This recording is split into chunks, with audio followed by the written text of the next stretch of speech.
Hey, it's me, Bad B. I'm back. So this week I'm going to have my third AC out of 4. So I'm glad I'm getting through them. On Monday, it was kind of a hassle because the first time I had to do my bloods, I went to a pathologist with a slip.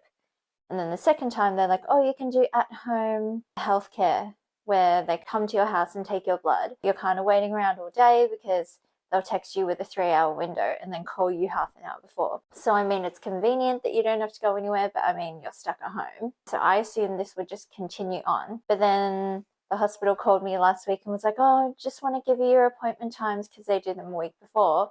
And obviously this chemo is every 3 weeks. So she was like, oh, okay, so your appointment is Monday at 3. I was like, no, I have chemo on Thursdays. And she's like, no, this is for your bloods. Wait, what? I was like, are they not doing the at-home health? I'm confused. And she was like, oh, did you organize it? I was like, well, last time they called me. You called me. And she's like, oh, I can put you through to triage. And I was just like, no, don't worry, I'll just come in.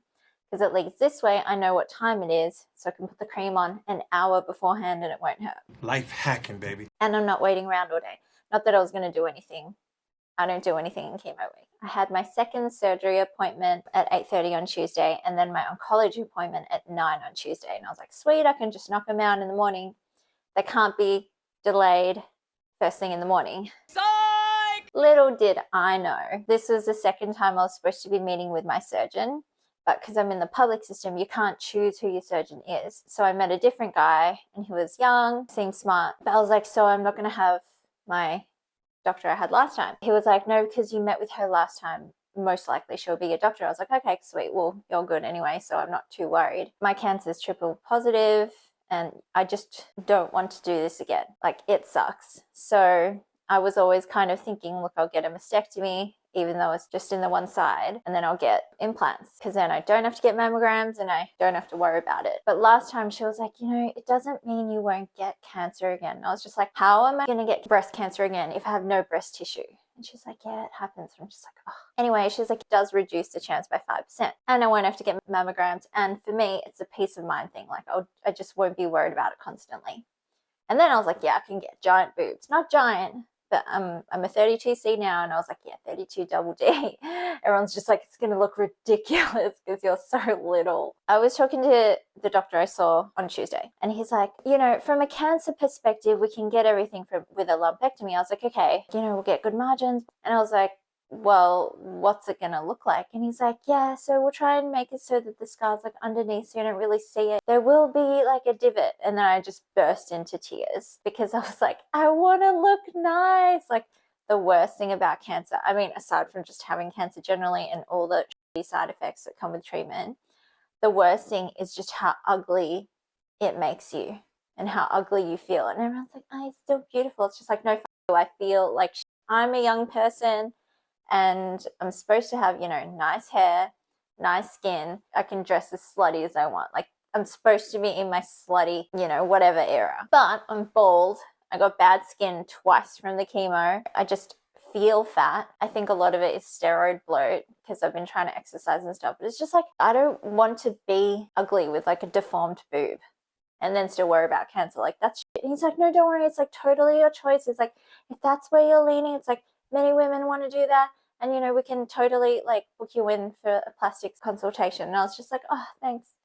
That's nice. And he's like, yeah, but because it's public, you know, there might be a way. And then I was talking to my breast care nurse. She doesn't actually treat me, but she's just kind of there and being like, hey, how are you? What's up? She's like, don't worry. We'll make sure you'll get to see the plastic surgeon. She's like, I remember you saying this is kind of what you wanted to do the whole time. And I was like, yes. So that was good, aside from, like, the weird crying. But I was just like, I think I'm going to get my period. I don't know.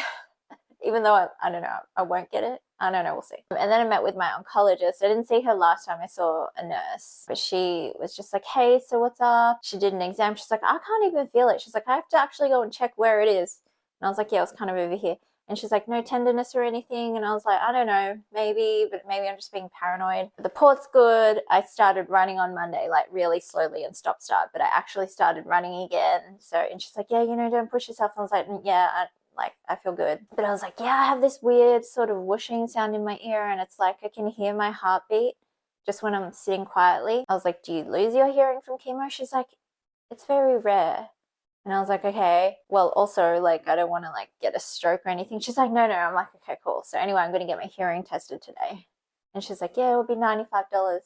You'll get some back with Medicare. It's just like, oh, shit, more shit to pay for. But at least, hopefully, I'm not losing my hearing. And then tomorrow, chemo, third out of fourth AC. And then obviously Friday, I have to do my own Neulasta shot. Stay tuned for AC3. I'm sure it'll be fine. The second one was actually better for me than the first one, but the nurse was like, yeah, people unravel after the third one. So I'm really hoping I have minimal side effects, if any, from AC. I think I'll get super constipated again. My uncle's like, yeah, you know, if you don't feel nauseous, don't take the steroids. Like, take it the first day and then just, you're fine. And I'm like, oh, fingers crossed it'll be okay. So yeah, stay tuned.